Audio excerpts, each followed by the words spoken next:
राम कबीर सोन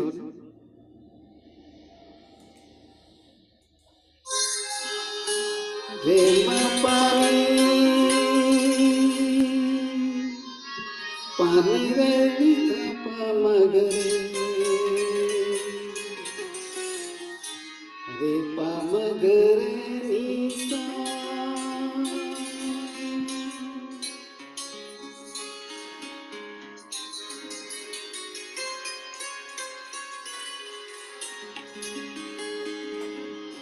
कबीरा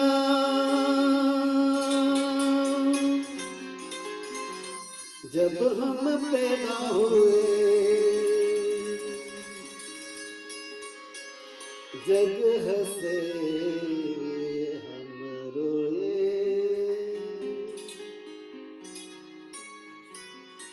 स्वाभाविक है जब कोई बालक पैदा होता है तो पहले रोता है, अगर नहीं रोता है तो उसे रुलाया जाता है, और वो जब जैसे ही रोने लगता है सब खुशी मनाने लगते हैं। भक्त कवि ने बड़ी गहराई से सोचा इस बात को और इतना महान संदेश दे दिया। कबीरा जब हम पैदा हुए जग हंसे हम रोए, ऐसी करनी कर चलो हम हंसे जग रोए। शरीर को एक चादर के समान समझते हुए कबीरदास कहते हैं, चदरिया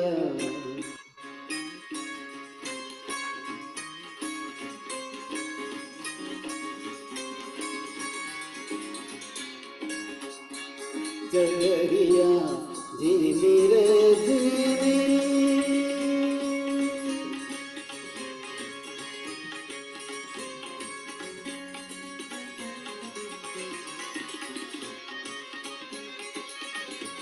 जीनी रे जीनी के राम रस नीली चदरिया जीनी रे जीनी के राम नाम रस नीली चदरिया जीनी रे जीनी।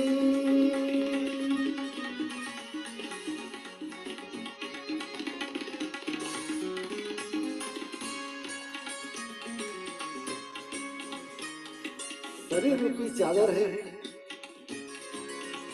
कैसे बनी है चादर? अष्टकमल का चरखा बनाया, अष्टकमल का चरखा बनाया, पांच तत्व की पूनी।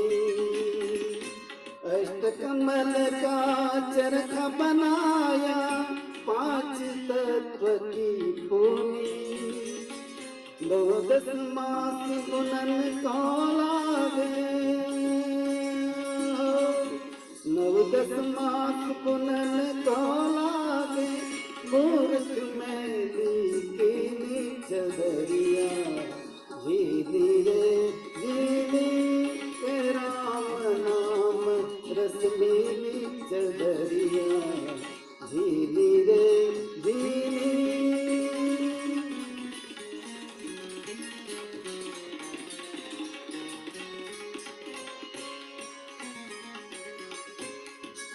जब बुरी चादर बनकर आई, रंग रेज को दी,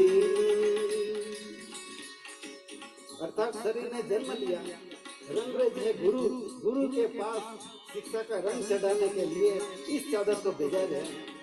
जब मुझ चादर बनकर आई, रंग रेज को दीनी, ऐसा रंग रंगा रंग रहने, ऐसा रंग रंगा रंग रहने के लालो लाल कर दीनी चदरिया जीनी रे जीनी के राम नाम रसलीली चदरिया जीनी रे जीनी।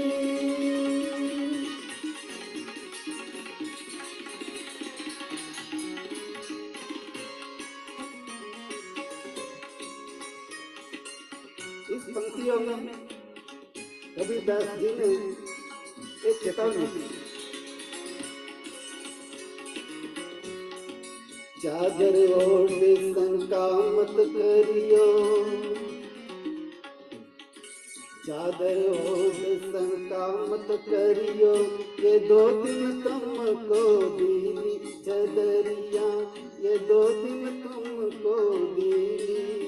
मूर्ख लोग वेद नहीं जाने, मूर्ख लोग वेद नहीं जाने, दिन दिन में दी चदरिया जीनी रे जीनी के राम नाम रसलीली चदरिया जीनी रे जीनी राम नाम रसलीली चदरिया जीनी रे जीनी।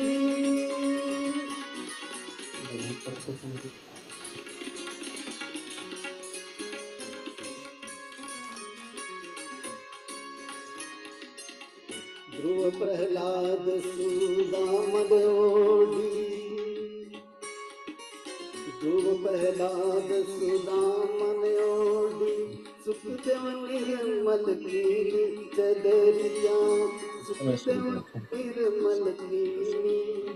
दास कबीर ने ऐसी ओढ़ी, दास कबीर ने ऐसी ओढ़ी, के जो गर्दीली चदरिया जीनी रे जीनी राम नाम रसलीली चदरिया जीनी रे जीनी। राम जप राम जप राम जप गाए, राम जप राम जप राम जप गाए।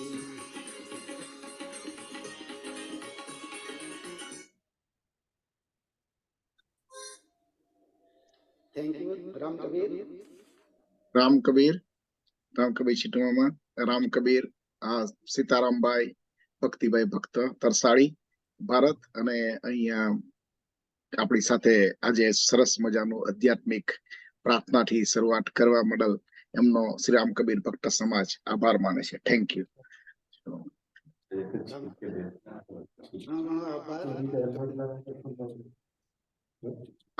રામ કબીર સર્વને પૂર્ણિમાના પર્વ શુભ પર્વે સૌ ભક્તજનોને શ્રી રામ કબીર ભક્ત સમાજ ઓફ યુએસએ તરફથી કબીર વિઝડમ સેશનમાં આપનું બધાનું સ્વાગત કરીએ છીએ. અને આજના સેશનની અંદર આપણે પૂર્ણિમાના શુભ અવસરે આપણી સાથે સદગુરુ કબીરજીના સંદેશો લઈને કબીર સાહેબના જે એક પ્રચારક જે આપણી સાથે છે આજે, અને એનો ખરેખર આ જે ધન્યવાદ આપણે કરવો જોઈએ તો પ્રીતિબેન મુકેશભાઈ ભક્ત બેનિંગ કેલિફોર્નિયા ના આપણી સાથે જેમનો ઘણો આપણો આભાર છે માનવો છે એવો ઘટે છે એવા આપણાને પ્રીતિબેને સરસ મજાના સંત શ્રી સદગુરુ સ્વામી રણજીતદાસજીનો આપણને સંપર્ક કરાવ્યો છે, તો એ બદલ તમારો ઘણો આભાર. અને સ્વામી રણજીતદાસને હવે હું આપણે અહીંયા આમંત્રણ આપું એ પહેલા તમને કહું તો સ્વામી રણજીતદાસજી સાહેબ, સ્વામી રણજીત સાહેબ આપણે કહીએ તો એ ચાલે, જે બિહારથી આપણી સાથે જોડાયા છે, જેમનું જમ્મુઈ ડિસ્ટ્રિક્ટની અંદર અને એકદમ શાંત એરિયાની અંદર જંગલોમાં રહે છે અને કબીરજીનો પ્રચાર કરે છે. તમે બધા યુટ્યુબ પર એમને જોયા જ હશે. યુટ્યુબ પર એમના ઘણા વિડીયો આપણને અવેલેબલ છે અને એકદમ કબીર વિઝડમના નામને 100% જસ્ટિફાઈ કરે એવી રીતે એમનો સંદેશો આપણા માટે, કબીરજીનો સંદેશો આજના માટે, આજે આપણાને કેવી રીતે જરૂરી છે એ માટે લઈ આવે છે. અને એમની ઉંમર તો આમ તો 32 વર્ષની જ છે, એમના શરીરની ઉંમર આપણે એમ કહીએ તો, પરંતુ એમનું જે સિદ્ધિ છે એ બહુ જ વિશાળ છે. એવી સિદ્ધિને અને એમનું સ્પિરિચ્યુઅલ અબાઉટ આમ જોઈએ તો 13 વર્ષથી એ સ્પિરિચ્યુઅલ ની જર્ની પર નીકળી ગયા છે. સંન્યાસ લીધો છે એમણે, અને એ એક એક કબીરજીના જ જ્ઞાનનો પ્રચાર માટે આપણી સાથે કાયમના રહે છે. તો આજે હું આ શ્રી રામ કવિ ભક્ત સમાજ ઓફ યુએસએ ના માધ્યમ કબીર વિઝડમ પર એમનું સ્વાગત કરું છું. સો સ્વામીજી आओ. राम कबीर साहेब बंदगी. पहले तो आप आपको आने के लिए बहुत बहुत बहुत आभार, क्योंकि आपके वहां पे तो नाइट है अभी, और इस नाइट जैसे आपका वो बहुत दिनचर्या के बाद सोने का समय होता है, तभी हमने ये समय चुरा लिया आपसे. तो पहले तो बहुत बहुत आभार. वो आभार वक्त इसीलिए भी करते हैं कि आप हमारे लिए कबीर जी का संदेश लेके आए. तो आइए और हमें दीजिए आज का कबीर जी का संदेश. राम कबीर साहेब बंदगी. तो जैसा कि सबको ये सूचना पूर्व में ही मिल चुकी थी कि आज का जो विषय है वो है जीवन का ध्येय क्या है, जीवन का उद्देश्य क्या है. जीवन का ध्येय क्या है, जीवन का उद्देश्य क्या है, यह जानने से पहले हमें यह जानना है कि जीवन क्या है. क्योंकि जीवन का उद्देश्य हमें तभी समझ में आएगा जब हम यह समझ लेंगे कि जीवन क्या है. साधारण रूप में, भौतिक रूप में लोग जीवन क्या है कि यह व्याख्या करते हैं कि आत्मा और शरीर का मिलन ही जीवन है, और इस जीवन का उद्देश्य है जीवन यात्रा में सामाजिक कार्य करते हुए, धर्म के मार्ग पर चलते हुए, मानवता की सेवा करते हुए जीवन बीत जाए. पर हम थोड़ा सा गहरे उतरेंगे और यह जानेंगे आध्यात्मिक तौर पर कि जीवन क्या है. तो जीवन का मूल अर्थ यह होता है कि जीवन वह है जहां प्रेम है, जीवन वह है जहां सत्य है, जीवन वह है जहां अहिंसा है, जहां करुणा है. इसका मतलब यह हुआ कि जो व्यक्ति जिंदा तो है, लेकिन यदि वो घृणा में जी रहा है, यदि वो नफरत में जी रहा है, यदि वह छल कपट ईर्ष्या द्वेष में जी रहा है, मतलब उसके पास जीवन नहीं है, श्वासें चल रही है. साहब ने कहा है, जाघर प्रेम न संचरे ताघर जान मसान, जैसे खाल लोहार का सांस लेत बिन प्राण. सदगुरु कबीर साहब ने कहा कि जिस घर में, जिस हृदय में प्रेम नहीं है, उस घर को मरघट समझना. वो जीवन नहीं है, वो मृत्यु है. और ये ऐसा ही है जैसे लोहार के घर में एक मशीन होती है जिसको खाल बोलते हैं, जिसको खींचने से उसमें लगता है श्वास आ रही है और छोड़ने से लगता है श्वास जा रही है, और उसी के द्वारा वो भट्ठी सुलगती है. सदगुरु कबीर कहते हैं, जिस व्यक्ति के हृदय में, जिस व्यक्ति के जीवन में प्रेम नहीं है, सत्य नहीं है, अहिंसा नहीं है, करुणा नहीं है, आप समझना वो जीवन नहीं, वो मृत्यु है. तो जीवन का मूल जो अर्थ है वो अपने आप में प्रेम है, सत्य है, अहिंसा है, करुणा है. और यदि ऐसा है तो जीवन का फिर कोई दूसरा लक्ष्य नहीं. जीवन स्वयं है अपना लक्ष्य. लक्ष्य हम बाहर तब बनाते हैं जब हम अपने मूल स्वभाव से, अपनी आदतों से अलग होते हैं. जैसे जीव का स्वभाव है प्रेम, हमारा स्वभाव है करुणा, हमारा स्वभाव है दया. और अगर हम दया में नहीं है, प्रेम में नहीं है, करुणा में नहीं है, तो हम बाहर लक्ष्य चुनते हैं कि हमें मंदिर जाना है, कि हमें प्रार्थना करनी है, कि हमें तप करना है, ध्यान करना है, ताकि हम अपने जीवन में पाप कम कर सकें. लेकिन जैसे ही हमारा संपूर्ण जीवन प्रेममय हो जाता है, सत्यमय हो जाता है, क्षण क्षण हम उसी प्रेम के भाव में जीने लगते हैं, हमारा एक एक शब्द प्रार्थना बन जाता है, हमारा एक एक कर्म पूजा बन जाता है, तो फिर लक्ष्य बाहर कुछ भी नहीं होता, हमारा जीवन सदैव आनंदित होता है. और जब यह आनंद पूर्ण जीवन है तो ऐसा ही जीवन अपने आप में लक्ष्य है, मंजिल है, प्राप्तव्य है। अपने से बाहर हमें कोई मंजिल नहीं चाहिए। स्वयं से बाहर हम जहां भी तलाश करेंगे वो जड़ होगा। इसको हमें थोड़ा गहरा समझना है कि जैसे इन आंखों से हम जगत को देखते हैं तो स्वाभाविक है ये आंखें जड़ है। हम इससे जगत को ही देख सकते हैं, खुद को नहीं देख सकते, क्योंकि इन आंखों को सत्ता ही आत्मा से मिल रही है। और जिसको शक्ति सत्ता ही आत्मा से मिल रही है वो खुद उसको कैसे देख सकता है। उपनिषद के ऋषियों ने कहा है कि आंखें जिसे नहीं देखती बल्कि जिसकी सत्ता में आंखें देखती है, कान जिसे नहीं सुनते बल्कि जिसकी सत्ता में कान सुनते हैं, वही ब्रह्म है, वही सत्य है, वही जीवन है। तो जब हम इस तरह अपने भीतर के उस दिव्य जीवन को समझते हैं तो हमारा प्राप्तव्य स्वयं में हो जाता है। फिर हमारी एक एक क्रिया परमार्थ के लिए ही होती है, फिर हमें सोचना नहीं पड़ता। हमारा एक एक वचन प्रार्थना ही होता है, हमें सोचना नहीं पड़ता। जैसे आज हम विचार करें, किसी ने हमें गाली दिया। कई बार ऐसा अवसर आता है, कभी कोई सामने से कभी पीछे से गाली दे दिया, कभी कोई गुस्सा कर गया, कभी कोई हमारी आलोचना कर गया, कभी कोई हमारी निंदा शिकायत कर गया।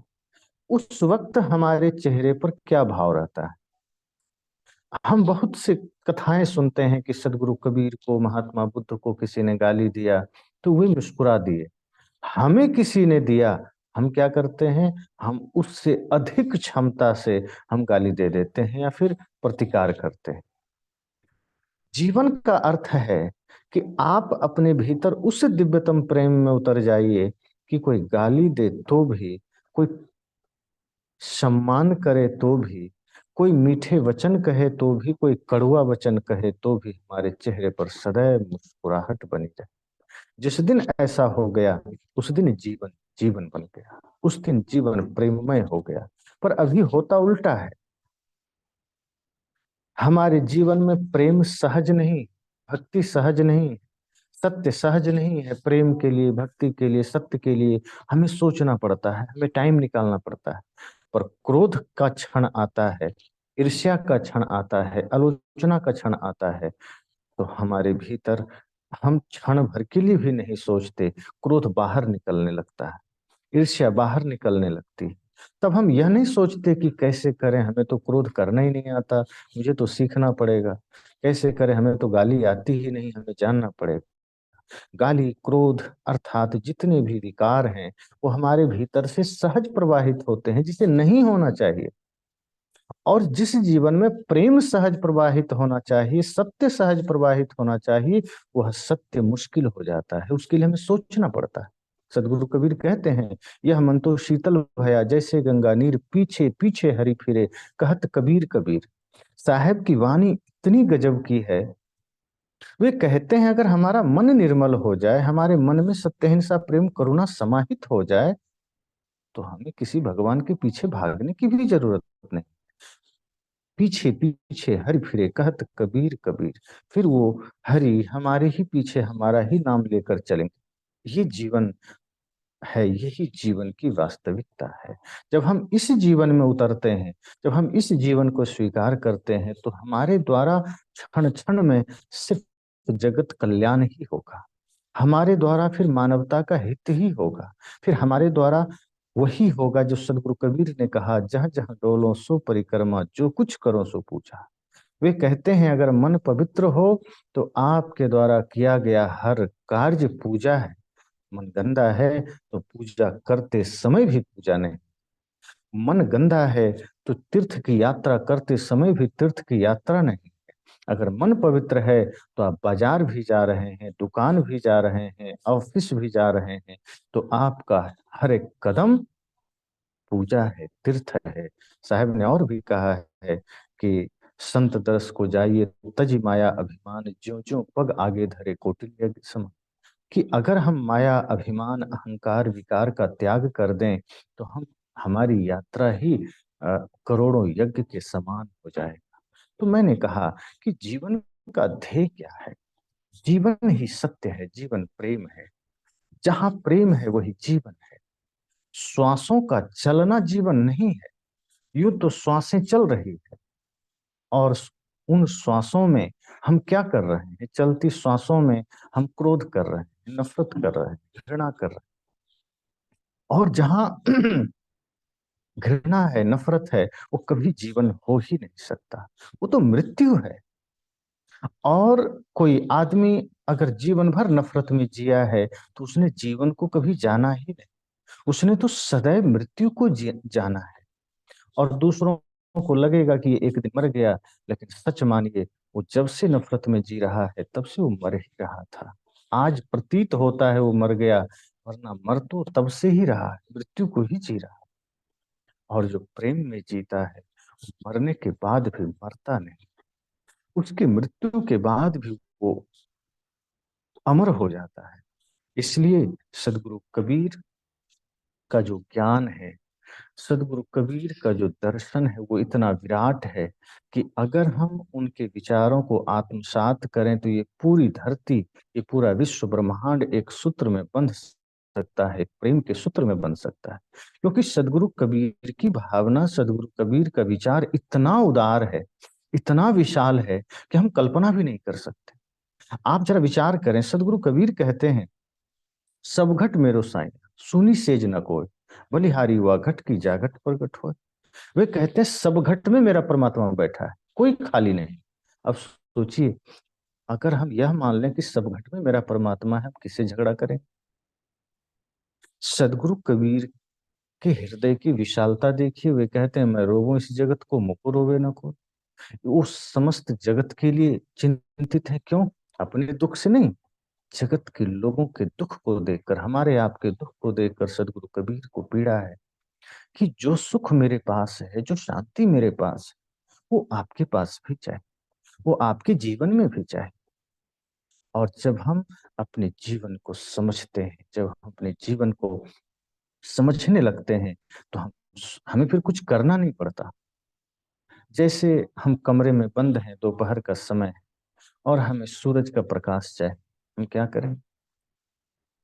क्या कोई उपाय है कि कमरे में बैठे बैठे हमें सूरज का प्रकाश मिल जाए? या कोई आदमी बाहर से सूरज का प्रकाश पेटी में भर के ले आए हमारे पास? कोई उपाय नहीं। अगर हमने अपने आप को कमरे में कैद कर रखा है और दोपहर का समय है और हमें सूरज का प्रकाश चाहिए, तो हमें दरवाजे खोलने पड़ेंगे, हमें खिड़कियां खोलनी पड़ेगी, हमें पर्दे हटाने पड़ेंगे।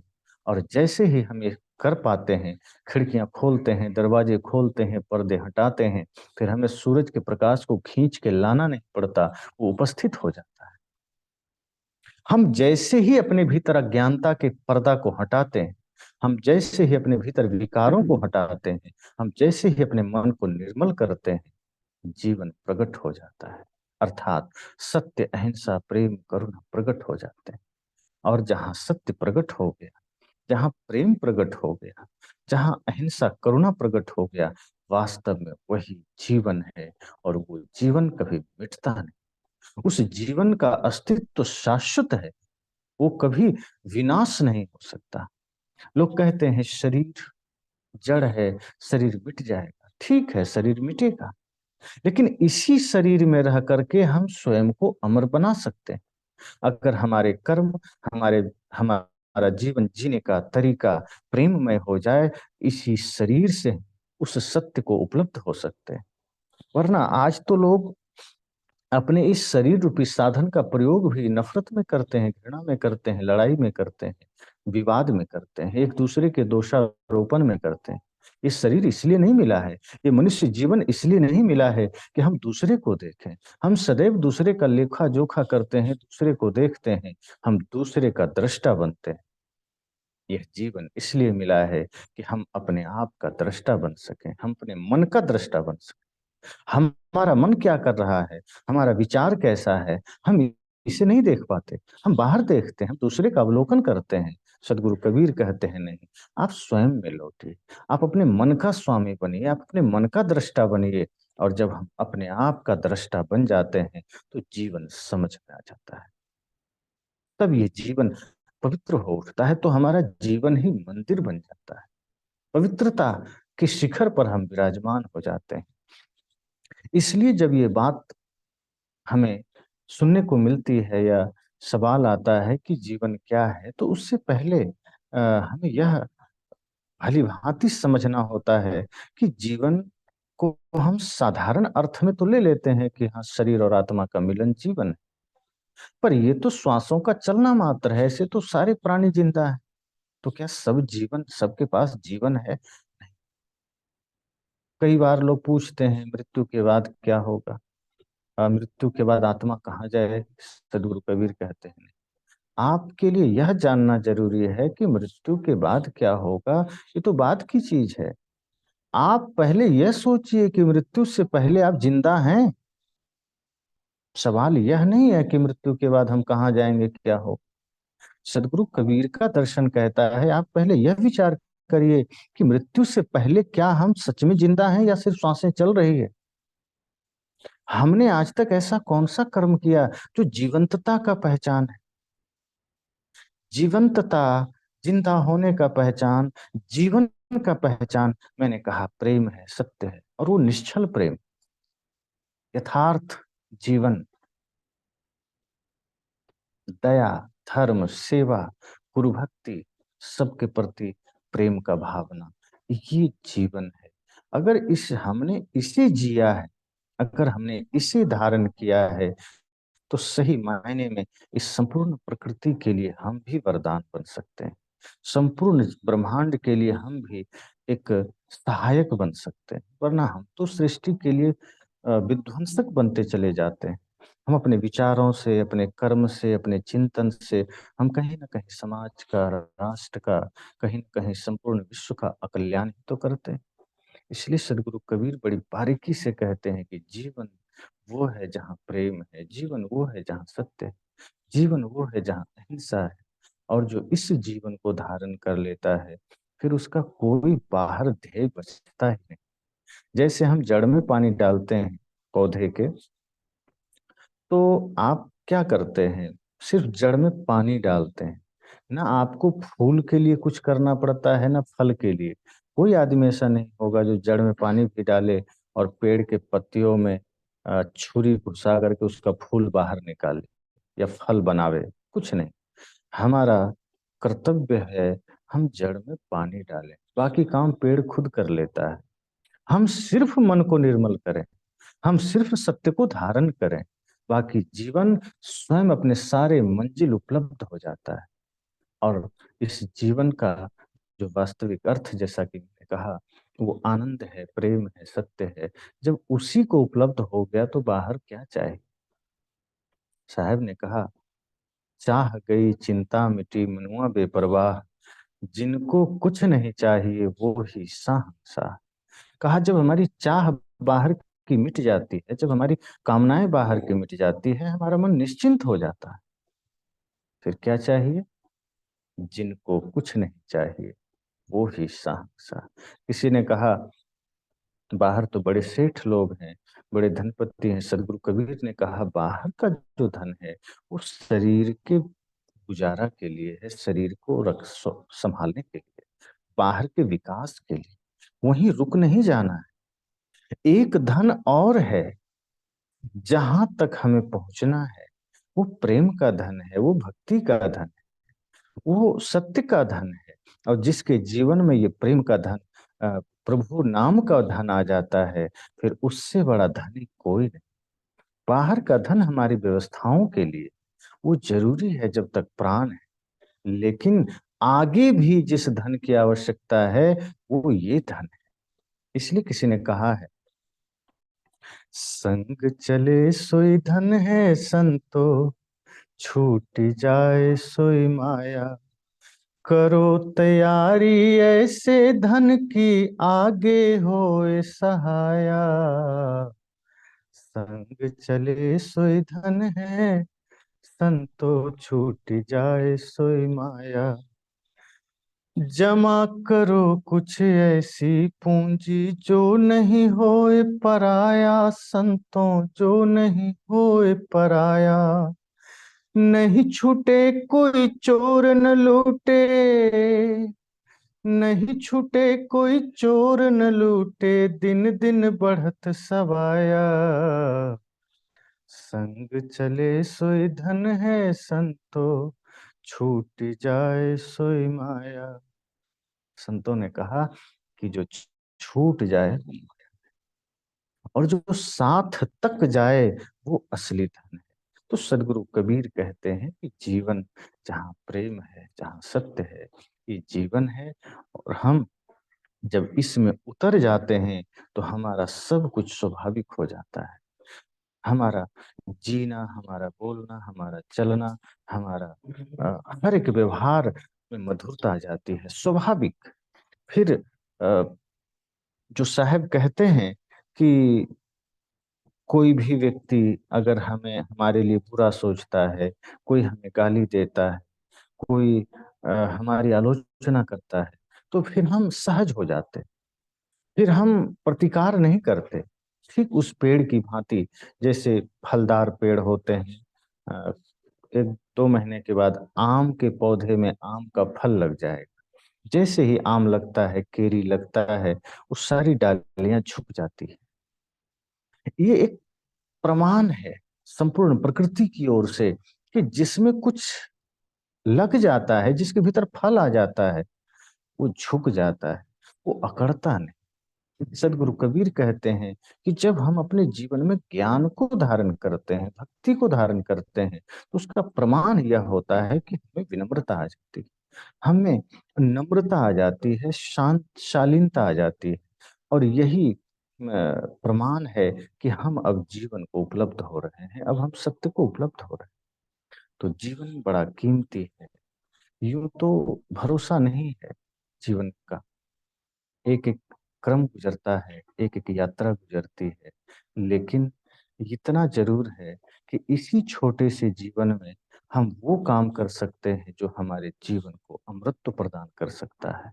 वरना लाखों करोड़ों जीव तो यूं ही जीकर चले जाते हैं। और सदगुरु कबीर हमें वो सूत्र दे रहे हैं कि छोटी सी उम्र में, छोटे से जीवन में हम इस जीवन को सजीव बना सकते हैं, अमर बना सकते हैं। तो यही हमारे जीवन का ध्येय भी है, यही जीवन भी। बहुत अच्छा आपने बताया कि जीवन क्या है, जीवन प्रेम, करुणा। और इससे जान के हमें भी अच्छा लगा कि चलो जीवन। मगर क्वेश्चन ये है कि जब भी हम लोग यहाँ पे हैं और हमारा जो व्यवहारिक जीवन होता है ना, तो उसमें करुणा प्रेम तो होता ही है, और अगर नहीं होता तो हम वो थोड़ा ऐड करते हैं। आप जैसे जो संत आते हैं उसके मोटिवेशन से भी हम लोग वो अचीव करना प्रयत्न करते हैं। मगर व्यवहार में हमें कहीं ना कहीं ये प्रेम, और जो जीवन का पूरा मतलब है प्रेम और करुणा, उसको कभी ना कभी साइड पे रखना पड़ता है, ऐसा हमें लगता है। तो इसके बारे में आप क्या बताते हो कि कैसे करना चाहिए हमारे जीवन में? हमारा जो व्यवहारिक जीवन होता है, जहाँ हम लोगों से मिलते हैं, लोगों के बीच होते हैं, स्वाभाविक है थोड़ा कठिन तो होता है। क्योंकि जिस भावना में, जिस विचार में हम जी रहे हैं, कोई जरूरी नहीं कि सामने वाला उस भावना में। तो वहां पर मजबूरी ये आ जाती है कि कई बार हम ज्यों का त्यों व्यवहार नहीं निभा पाते हैं। सदगुरु कबीर कहते हैं, वहां हमें एक शब्द आया है कि जैसे न नफरत करना है, न घृणा करना है, उपेक्षा कर सकते हैं। उपेक्षा एक शब्द है, अध्यात्म में बड़ा गहरा शब्द है।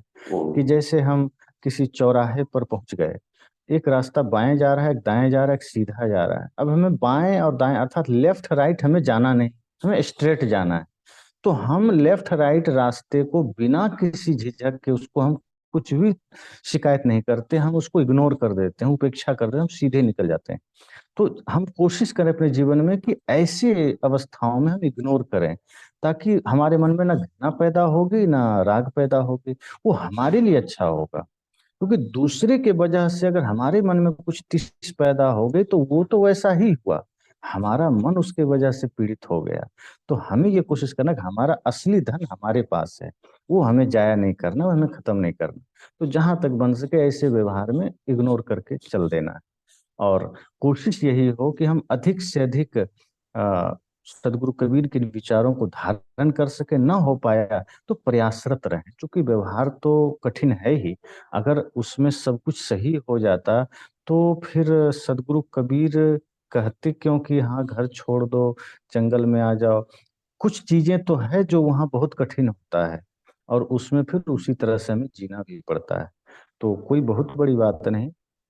संकल्प यह होना चाहिए कि अधिक से अधिक हम प्रयासरत रहें, और अधिक से अधिक हम कोशिश करें कि उस भक्ति प्रेम को धारण कर सकें।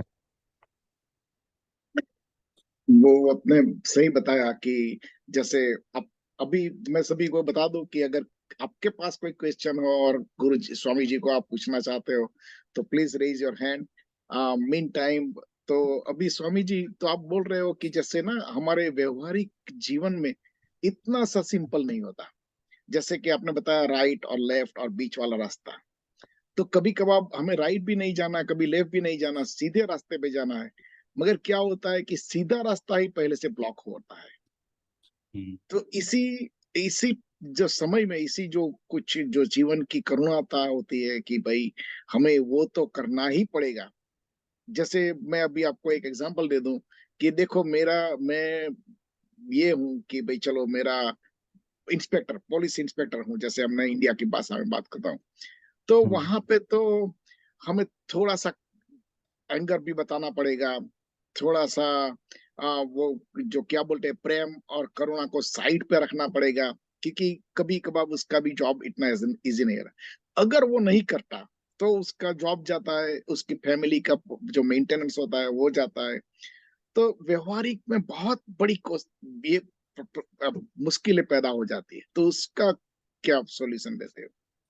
सदगुरु कबीर का इस पर जो विचार है कि सबसे पहला तो हमारा जो धर्म है हम उसका पालन करें।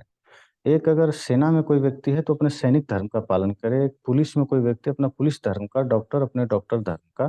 तो अगर पुलिस में या कोई भी उस सिचुएशन में है जिसे कभी क्रोध करना पड़ रहा है, तो उसका ध्येय क्या है? क्रोध करने का ध्येय अगर सामाजिक व्यवस्था को सही करना है, पारिवारिक व्यवस्था को सही करना है, तो वो क्रोध फिर धर्म है, वो फिर अनर्थकारी नहीं। जैसे सीमा पर खड़े जवान अपनी सीमा की रक्षा के लिए अगर जो भी वो कर रहे हैं, वो हत्या भी वहां धर्म बन जाता है। तो जगह जगह पर परिभाषाएं बदल जाती है। इसलिए ऐसे सिचुएशन में अगर हमारे क्रोध का उद्देश्य भी शांति है, कि हमारे क्रोध करने से कुछ चीजें सही हो रही है, फिर वो क्रोध विनाशकारी नहीं कहलाता है। वो विनाशकारी है जो हमारे लिए, हमारे समाज, हमारे मित्र, हमारे परिवार के लिए खतरनाक बन सकता है। सदगुरु कबीर कहे उन चीजों को मिटा दीजिए जो हमारे लिए बाधक है, जो कांटे। अब जैसे चाकू है, डॉक्टर के पास है, वो जीवन दे रहा है, चोर के पास है तो वो जीवन ले रहा है। तो चाकू दूषित नहीं है, चाकू की समस्या नहीं, वो प्रयोग करने वाले के ऊपर है। तो क्रोध हम किस रूप में, जैसे कि आप एक व्यवस्थापक हैं, तो आप समाज की व्यवस्था के लिए कड़क भी होंगे, कठोर भी होंगे, होना पड़ेगा। नहीं होंगे व्यवस्था बिगड़ जाएगी। तो जहां जब जैसी परिस्थिति आए वैसा व्यवहार करना चाहिए, ये धर्म। तो इसीलिए हमें भी सजग रहना पड़ेगा कि हम कौन सा धर्म निभा रहे हैं, क्या कर रहे हैं। और बिल्कुल। प्रेम और करुणा जैसे मन में रखना चाहिए कि भाई चलो जी इसको जी। तो हमें छोड़ना ही नहीं है। छोड़ना बिल्कुल दूसरी चीज है। बिल्कुल। अच्छा, अभी जी जी। राजू भाई जो हमारे साथ जुड़े उसको कोई क्वेश्चन है? राजू भाई थोड़ा स्क्रीन पे आ सकते हो?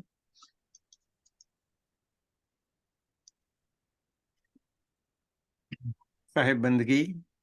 और जी सर। तो आपने रंजीत स्वामी जी आपने बताया कि एक दो क्वेश्चन है एक में कि भाई मन जो मन निर्मल होय, सदगुरु तो हमेशा कहते हैं। तो पहले तो हम मन को कैसे निर्मल बनाए, क्योंकि मन को हम समझ नहीं पाए कि मन क्या है, मन क्या चीज है, और उसको निर्मल कैसे हम बनाते हैं। और उसके साथ ही आपने कहा कि अपने खुद के दृष्टा बनो। हम्म। तो अपने खुद के दृष्टा बनने के लिए क्या करना चाहिए, और कैसे हम एक सातत्य कंटिन्यूअस रख सकते हैं जिसमें दृष्टा भाव हमारा रहे, तभी तो जो कबीर साहब कहते हैं ना कि जिस साईं सब में है, तो वो हम देख सकते हैं। तो फिर ये जो दो क्वेश्चन है शायद काफी लोगों के मन में भी होंगे कि भाई मन को हम कैसे निर्मल करें और अपने खुद के दृष्टा कैसे बने। मन को निर्मल करने का बड़ा ही सरल तरीका साहब ने बताया है कि जैसे हम बाहर कोई भी स्थूल चीजों को साफ करते हैं, धोते हैं, तो बाहर जल की व्यवस्था करते हैं। तो मन वस्तुतः है क्या? मन कोई वस्तु तो है नहीं जिससे हमें बाहर के जल से धोना पड़े। शरीर और आत्मा के संबंध से जो एक हम एक साधन जिसे हम कह सकते हैं, जैसे पूरे संसार की सूचनाओं को, हमारी सूचनाओं को जो एक दूसरे के प्रति ला रहा है, ले जा रहा है, वो एक साधन मन, उसको एक नाम दे दिया गया है। जो विचारों को लाता है, कलेक्ट करता है, हमारे थिंकिंग को, हमारी सोच को क्षण भर में आकाश, तारे, चांद, दुनियादारी सब घूम कर आ जाता है।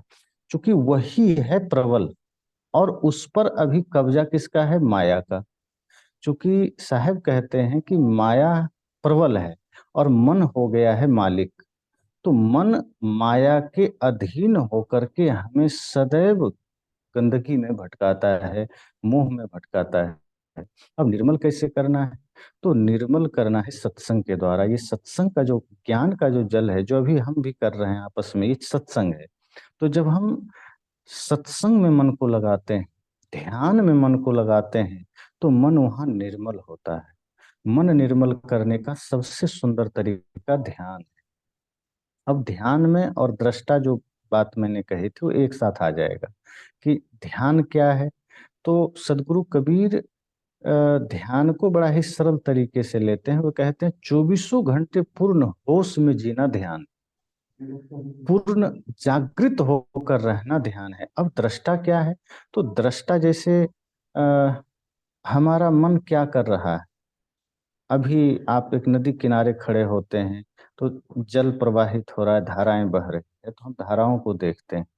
लेकिन हम कई बार ऐसा होता है उन धाराओं में इतना खो जाते हैं, ऐसा कई बार हुआ है कि लोग उसमें चक्कर खा के गिर जाते हैं धाराओं के देखते देखते। लेकिन जब हम सजग होते हैं तो धारा बह रही है और हम देख रहे हैं ये धारा चल रही है, ये पानी जा रहा है। सदगुरु कबीर कहते हैं मन को आप इसी तरह से अपने से अलग कर दीजिए। अभी हमने मन को, तन को, चित्त को, बुद्धि को आत्मा का ही रूप मान लिया है, तो इसमें हम भिन्नता कर नहीं पाते हैं। इस वजह से मन जो सोचता है लगता है वो मैं सोच रहा हूँ, मन जो कुछ करता है, जो देखता है, लगता है वो मैं देख रहा हूँ, मन जो कुछ भी है वो लगता है मैं ही। तो साहब कहते हैं कि नहीं, मन से थोड़ी दूरी बनाइए। अर्थात आप यह देखिए कि मेरा मन कुछ सोच रहा है, मेरा मन कहीं जा रहा है, मेरा मन कहीं से आ रहा है, और उसको आप सत्ता मत दीजिए। मन गया तो जाने दे, गह के राख शरीर। अर्थात मन गया तो आप ये एक भाव करिए, एक इमेजिन करिए, क्रिएट करिए अपने भीतर एक भाव को कि मन जा रहा है, मैं देख रहा हूँ, लेकिन हम उसके पीछे नहीं जा रहे हैं। धीरे धीरे जब आप उसका दृष्टा भाव में आ जाएंगे, साक्षी भाव में आ जाएंगे, तो आप पाएंगे मन गया फिर लौट के आ गया। अब चूंकि मन कोई स्वतंत्र शक्ति तो नहीं है, मन को शक्ति आत्मा से मिलती है, और जब आत्मा अपनी शक्ति उससे हटा लेता है तो मन फिर धाराशायी हो जाता है, फिर वो जल्दी दूर तक नहीं जा सकता, वो फिर कमजोर पड़ जाता है। होता क्या है, हमसे ही शक्ति लेकर के वो हमें ही जहां तहां गिराता है। तो दृष्टा बनने का भाव यही है कि हम सदैव अपने विचार को देखें। जैसे हमारे भीतर कभी कभी क्रोध आ गया, कभी ईर्ष्या आ गई, कभी कुछ भी बुरे विचार आ गए, तो साहब कहते हैं कि आप इतना सजग हो जाइए कि अपने विचारों को लगे जैसे कि आपके सामने तैर रहे हैं, आप देख रहे हैं कि क्या उत्पन्न हो रहा है, हमारे भीतर से कौन से विचार उत्सर्जित हो रहे हैं, हमारा मन कहाँ जा रहा है, क्या सोच रहा है। इस तरह आप बाहर का दृष्टा न होकर जब अपने स्वयं का दृष्टा होते हैं, तो मन वहां पर फिर आपके साथ कभी गलत नहीं करता, क्योंकि मन को शक्ति ही नहीं मिलती। हम जब तक शक्ति देते हैं, मन हमारे साथ दिक्कतें पैदा करता है। तो ध्यान साधन है मन को निर्मल करने का, और ध्यान ही साधन है मन के दृष्टा बनने का। तो ध्यान जब हम करते हैं, जिसका कि मूल अर्थ है पूर्ण होश में जीना, हमारा चलना, हमारा बोलना, सब कुछ होश में हो जाए, सब कुछ जागृत हो जाए। जैसे कभी हम क्रोध करते हैं, तो वो होश की अवस्था नहीं है, वो बेहोशी की अवस्था है, तब हम क्रोध कर बैठते हैं। कई बार आप अनुभव किया होगा कि कभी गुस्सा हो गया, क्षण भर बाद आपको लगता है ओह बड़ी भूल हुई, मुझे गुस्सा नहीं करना था। अर्थात जब आप ऐसा सोचे तो आप होश में आ गए, और जब गुस्सा कर गए थे तो आपको पता नहीं था आप कर गए। तो इसका मतलब है कि वहां मन भी नहीं था, वो भी माया में लीन था, और हमने गुस्सा भी कर दिया बेहोशी में। लेकिन जब हम सजग हुए, जागृत हुए, हमें भीतर से आत्मा ने बोध कराया कि अरे हमें गुस्सा हमें नहीं करना था। कई बार आप ये भी देखेंगे, आप भोजन कर रहे हैं, मन कहीं घूम रहा है, स्थिर नहीं है। आधा भोजन आप कर चुके हैं और किसी ने पूछ दिया बताओ सब्जी में नमक कैसा है, आप ठहर जाते हैं, फिर आप कहते रुको रुको फिर से खा के बताता हूँ। आधा भोजन खा चुके, फिर भी ध्यान नहीं रहा कि नमक कैसा है, पर अब कहेंगे रुकिए अब मैं बताता हूँ। अर्थात वहां हम प्रेजेंट नहीं थे, वहां हमारा मन रुका हुआ नहीं था, वहां हम स्थिर नहीं थे, अर्थात हम जागृत नहीं थे। तो वो जो जागृति है, अर्थात चौबीसों घंटे उपस्थिति का नाम जागृति, कि हमारा मन सदैव हमारे नियंत्रण में रहे, हम मन को देखते रहें। तो जब हम मन का दृष्टा बन जाते हैं, मन गंदा नहीं सोचता, मन क्रोध नहीं हमसे करवाएगा। यूं कह लें एक शब्द में कि विकार की शून्यता हो जाती। तो मन को निर्मल करने का यही तरीका है। और इसके कुछ सूत्र हैं जो हम ध्यान पर बोला करते हैं। हालांकि इस पर अभी कुछ दिन पहले मेरा ध्यान का एक शिविर हुआ था, जिसमें मैंने बहुत विस्तार से चर्चा किया था। अगर आप लोग चाहेंगे तो वीडियो का लिंक मैं भेजूंगा। ध्यान पर मेरा 1-1 घंटे का पूरा विचार आप देखेंगे कि सुबह हमें किस तरह से ध्यान करना है, दिन में हमें उस ध्यान की प्रक्रिया को कैसे जीना, और रात में कैसे करना है। क्योंकि कई बार हम बहुत कोशिश करते हैं, ध्यान नहीं लगता। वो कौन सी विधियां हैं जिससे ध्यान तुरंत लग सकता है, जिससे हम तुरंत उस सुख की अनुभूति को पा सकते हैं। कि ध्यान ही एक साधन है जो हमें परमानंद तक पहुंचा सकता है। सत्संग हमारे व्यवहारिक जीवन को सुंदर बनाता है और ध्यान तक पहुंचाता है, और ध्यान हमें परमानंद तक पहुंचाता है। तो इसलिए मन निर्मल करने के दो साधन, सत्संग और ध्यान। तो जब हम सत्संग में धीरे धीरे मन को लगाते हैं तो मन निर्मल होता है, और ध्यान में उतरते हैं तो वही मन खत्म हो जाता है, अमन हो जाता है, और फिर हम आनंदित हो उठते हैं। Thank you ji, thank you Rajubhai. So Daya કાકા તમારો ક્વેશ્ચન હવે લઈશું. થોડું બ્રીફલી અને ટુ ધ પોઈન્ટ જ કરજો એટલે આપણને મજા આવે. અને જીવન અગેન આજે આપણે જીવન વિશે થોડું મર્યાદિત રહીશું કે જેના થકી જીવનના જ વ્યવહારની જે વાતો આપણે ચાલે છે એ પછી આવતા સેશનમાં આપણી જોડે સ્વામીજી હવે કહે છે કે હવે હું તમારી જોડે દર વખતે જોડાતો રહીશ કે જેથી તમારે કોઈ પણ ક્વેશ્ચન હોય, જેમ કે સબ્જેક્ટમાં આપણે દર વખતે બદલતા રહીશું તો આપણે ત્યારે પણ પછી લઈશું. તો કાકા તમે અનમ્યુટ કરો અને તમે ક્વેશ્ચન તમારા પૂછી શકો છો. કેન યુ અનમ્યુટ કાકા? ઓકે, બોલો. साहेब बंगी साहेब साहेब बंगी साहेब साहेब पहले एक लाइन में गाता धर्मराज साहेब का जो धुन है मैं बताता हूँ साहेब। आनंद मंगल गाऊं जो मैं साहेब पाऊं। साहेब बंगी साहेब साहेब मैं बात ये करना चाहता हूँ कि आपने जो प्रेम की बात बताई, बहुत सुना प्रेम की बात, बहुत अच्छी बात बताई साहेब, लेकिन प्रेम इज नॉट इनफ साहेब। प्रेम इतना इनफ नहीं है हमारे। प्रेम मुक्ति के लिए प्रेम इतना इतना इतना जरूरी नहीं है। प्रेम हमको ज्ञान चाहिए साहेब। कि कबीर साहब बिजक में कहते हैं, कहे कबीर दोनों है बेड़ी, एक सोना की एक लोहा की, चाहे कितना भी प्रेम भरो, कितनी भी पुण्य करो, कितना भी पाप करो, आप बंधन से मुक्त नहीं हो सकते साहेब कहते हैं। कहे कबीर दोनों है बेड़ी, एक सोना की एक लोहा की, कितना भी पुण्य करो, कितना भी प्रेम भर दो, लेकिन मुक्ति नहीं होती साहब। तो मुक्ति के लिए क्या है? तो सदगुरु साहब का उपदेश है कि शब्द शब्द सब कोई कहे, वो तो शब्द विदेह, जीभिया पर आवे नहीं, निरखी परखी के ले। साहेब बात तो बहुत गहरी है, बहुत कहने की जरूरत है, लेकिन हमारे पास टाइम नहीं है। तो आपका विचार जो है साहब बताओ साहब। थैंक यू वेरी मच साहब। साहिब बन गई साहब, अगर कोई गलती है तो साहब मुझे क्षमा करना, मुझे माफ करना। बन गई साहब। कोई बात नहीं। सदगुरु कबीर जिस प्रेम की बात करते हैं और मैंने जिस प्रेम की बात की है वो सांसारिक प्रेम या सामान्य प्रेम की बात नहीं। साहब कहते हैं, पोथी पढ़े पढ़े जग मुआ, पंडित भया ना कोई, ढाई आखर प्रेम का पढ़े सो पंडित हो। मुक्ति का अगर हम गहरा अर्थ करेंगे, वो कौन सी अवस्था है मुक्ति का? मुक्ति का एक साधारण अर्थ अगर हम लोगों से पूछते हैं तो लोग ये कहते हैं कि जहाँ मोह ना हो, जहाँ वासना ना हो, जहाँ कोई बंधन, कोई शब्द, कोई संस्कार कुछ ना हो, वो मुक्ति की परम अवस्था है। उस परम अवस्था में ही वो शाश्वत प्रेम घटित होता है, जो साहेब कह रहे हैं कि प्रेम गली अति सांकरी, जामे दो न समाए, या प्रेम पाट का चोलना पहिर कबीरू नाच, यह तो घर है प्रेम का, खाला का घर ना है।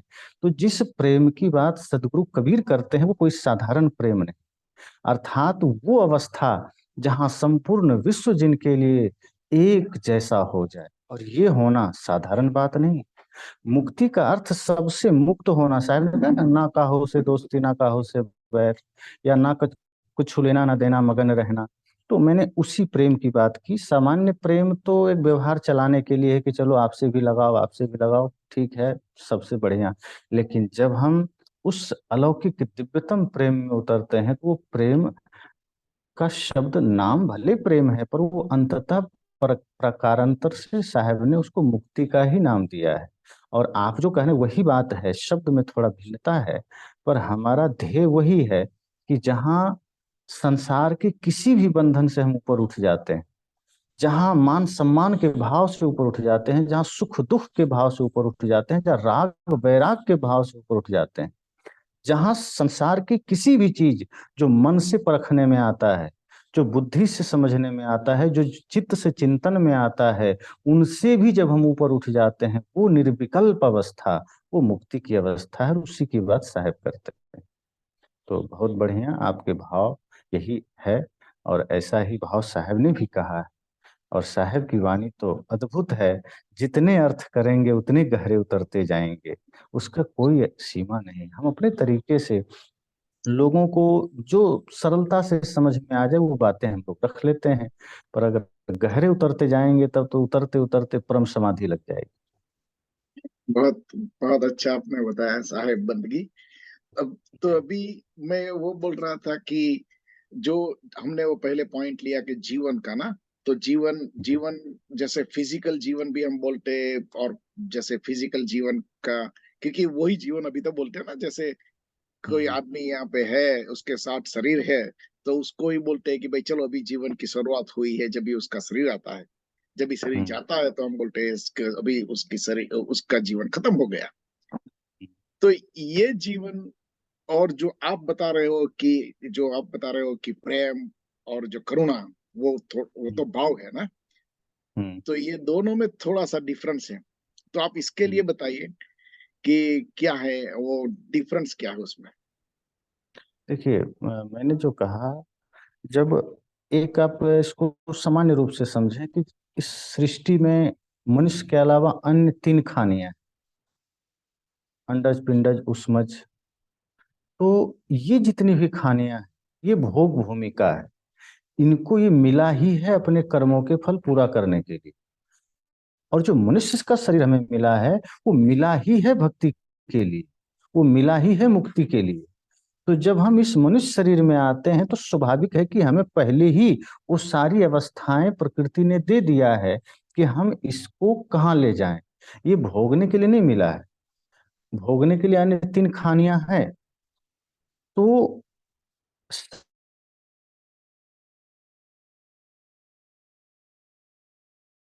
क्या कर रहा है, आज रहे हैं बस थोड़ा सा उसमें वृद्धि करके हम किसी न किसी तरह उसी तरह चल रहे हैं, वही लक्ष्य लेकर चल रहे हैं।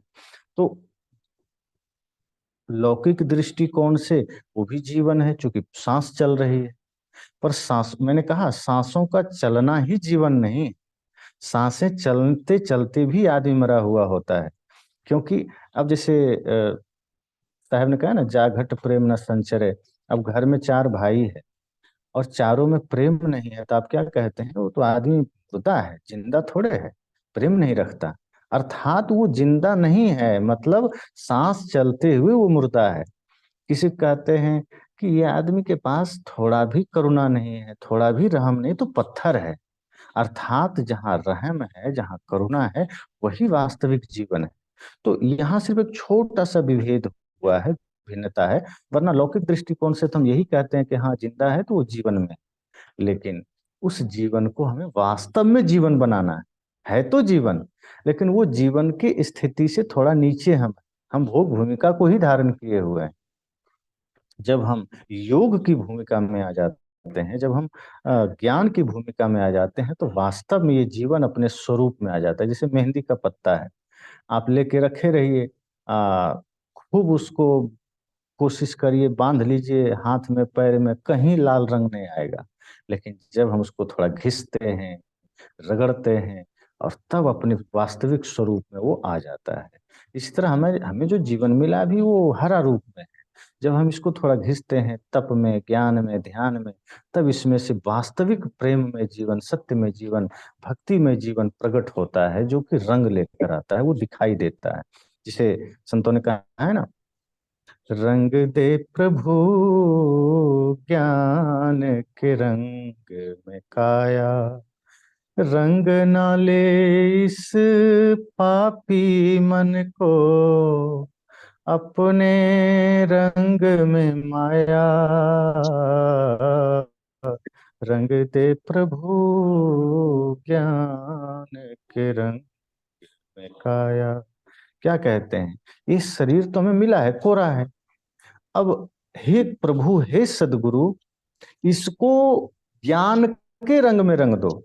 अगर आपने देरी किया तो माया अपने रंग में रंग देगी। फिर पता नहीं इसमें क्रोध का रंग चढ़ जाए, पता नहीं इसमें नफरत का रंग चढ़ जाए, पता नहीं इसमें घृणा का रंग चढ़ जाए। इसलिए हे सदगुरु, इस जीवन पर कोई और रंग चढ़े उससे पहले अपना ज्ञान का रंग चढ़ा दो। बहुत बहुत अच्छा। तो अभी ऐसा करते हैं कि जब भी आप नेक्स्ट सेशन में आएंगे तो हमें बताना कि जीवन में जैसे एक बालक जैसे जीवन लेता है, बाद में जैसे उसकी उम्र बढ़ती है, उसका एजुकेशन बढ़ता है, उसकी फिजिकल बॉडी बढ़ती है और सभी, तो उसमें प्रेम और करुणा कैसे करें। तो आज बिल्कुल का सेशन बिल्कुल। तो हम अभी यहाँ पे खत्म करते हैं। आपके स्वर से बहुत अच्छा सा एक भजन सुनने को हम बड़ा राजी है, तो आप एक अच्छा सा जी जी, भजन सुना दीजिए। और बिल्कुल। मेरे ख्याल से प्रफुल्ल भाई, एक एक प्रफुल्ल भाई का क्वेश्चन ले लेते हैं बाद में हम आज का प्रफुल्ल भाई, I cannot see you. Ram Kabir. तो राम कबीर। राम स्वामी जी, राम कबीर। हमें एक प्रश्न थोड़ा दुख देता है कि संतों का जीवन तो जगत कल्याण में ही चल जाता है।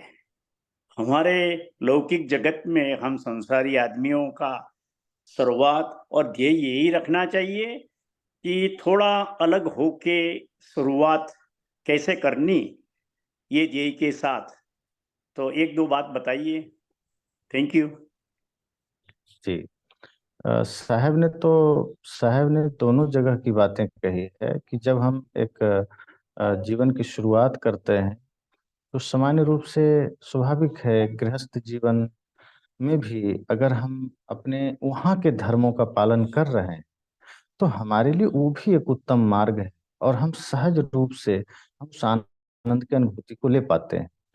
और जो व्यक्ति उन सबसे विरक्त होकर के इस जीवन में आ जाता है, तो उसकी संभावना ज्यादा रहती है कि वो मोक्ष तक पहुंच पाए। क्योंकि आप जहाँ हैं वहाँ चुनौतियां ज्यादा है, वहाँ कठिनाइयां ज्यादा है। और वैसे हालत में अगर इतनी भक्ति भी कर पा रहे हैं, तो साहब कहते हैं फिर उन्हें धन्यवाद है, जो इतनी चुनौतियों के बीच रहकर, इतनी कठिनाइयों, इतनी विषमताओं के बीच रह करके भी विषम परिस्थितियों में भक्ति कर रहे हैं, ज्ञान सुन रहे हैं, समझ रहे हैं।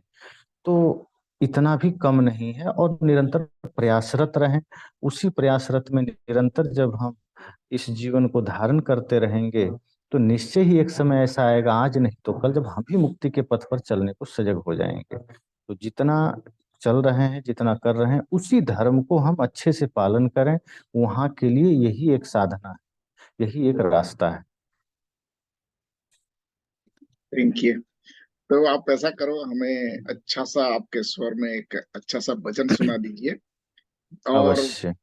क्योंकि वो बहुत सुनने को लालच है, और जब भी नेक्स्ट टाइम आएंगे तो नेक्स्ट टाइम और भी ऐसे क्वेश्चन है जो हम जी जी, करेंगे। Thank you. जरूर। तो भजन से पहले मैं बता दूं, हमारे यहाँ 7, 8, 9 दिसंबर को कार्यक्रम है। आप लोग आ तो नहीं सकते, वार्षिक कार्यक्रम है जो इस जगह चौथा कार्यक्रम हमारा है। तो अध्यात्म रहस्य जो हमारा यूट्यूब चैनल है, आप सब उस पर जुड़िएगा और कोशिश कीजिएगा, सुनिएगा। बहुत 3 दिन तक चलेगा। तो सशरीर तो आप नहीं आ सकते, तो हमारा हार्दिक आमंत्रण है इसके लिए कि आप इस कार्यक्रम में जरूर उन्हीं से जुड़ने की कोशिश कीजिएगा और सुनिएगा। अब मैं भजन आरंभ करता हूँ। सदगुरु कबीर का भजन है, जो हमने विचार रखा जीवन की यात्रा का। तो इस भजन में साहब ने जीवन की यात्रा का ही वर्णन किया है और एक एक अवस्था का चित्रण किया है, बचपना से लेकर के अंतिम समय तक, कि इतने हमारे सारे समय किस रूप में बीत जाते हैं और हमें कैसे भक्ति करना है। सो मोरे मन कब भजी हो सतना, सो मोरे मन कब भजी हो सतना, सतना कब भजी हो सतना, बालापन सब खेल गमायो, बालापन सब खेल गमायो, जवानी में व्यापो का,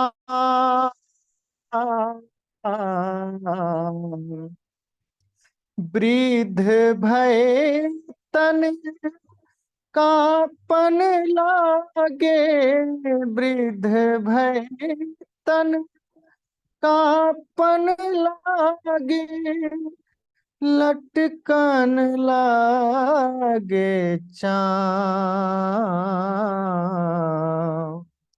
सो मोरे मन कब भजी हो सतना, सतना कब भजी हो सतना, लाठी टेकी चलत मार्ग में, लाठी टेकी चलत मार्ग में, सह्यो जात नहीं घाम, कानन बहिर नयन नहीं सूझे, कानन बहिर नयन नहीं सूझे, दांत भय बेकाम, सो मोरे मन कब भजी हो सतना, सो मोरे मन कब भजी हो सतना, घर की नारी विमुख होए बैठी, घर की नारी विमुख होए बैठी, पुत्र करत बदनाम, बड़े बड़ाते हैं, बड़े बड़ाते हैं, बिरथा बूढ़ा अटपट आठो जान। सो मोरे मन कब भज हो सतनाम। सो मोरे मन कब भज हो सतनाम। खटिया से भूमि पर कर दे हैं, खटिया से भूमि पर कर दे हैं। छूट जय हैं धन धाम। काहे कबीर काह तब करी हो, काहे कबीर काह तब करी हो। पड़ी है जम से काम। सो मोरे मन कब भज हो सतनाम। सो मोरे मन कब भज हो सतनाम। सतनाम सतनाम सतनाम सतनाम। साहेब बंदगी इसी मंगल कामना के साथ सदा आप सब स्वस्थ रहें, समृद्ध रहें और सदगुरु कबीर के ऐसे ही मानवतावादी विचारों को सदैव समाज में पहुंचाते रहें।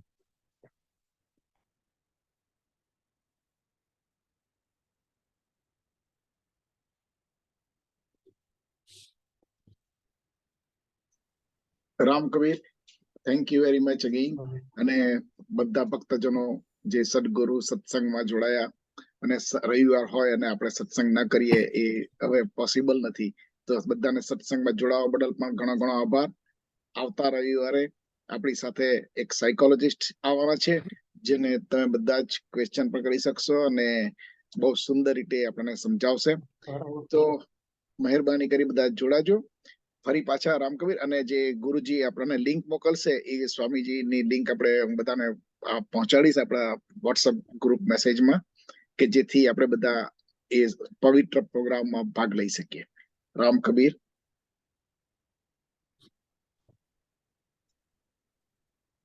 राम कबीर साहेब।